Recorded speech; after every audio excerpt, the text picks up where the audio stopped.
40 থেকে 45 জন মানুষ ছিল। 2 জন জায়গাত মারা যায়। মারা যাওয়ার পরে বাকিজন উদ্ধার করি আমরা। উদ্ধার করার পরে 2 জন জায়গাত মারা যায়। বাকি থানার প্রশাসন এসে দক্ষিণ সুনামগঞ্জে প্রশাসন হওয়ার পরে আমরা তারার উদ্ধার করে হসপিটালে পাঠাইছি।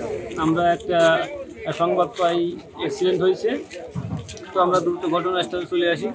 এসে দেখি যে গাড়ির তলে 2 জন লোক চাপা আছে। 2 জন আগে থেকেই মারা গেছিল। পরে আমরা তাদেরকে আমাদের জ্যাম জ্যাক এবং স্পিডারের মাধ্যমে উদ্ধার করে হাইওয়ে পুলিশের কাছে হস্তান্তর করি।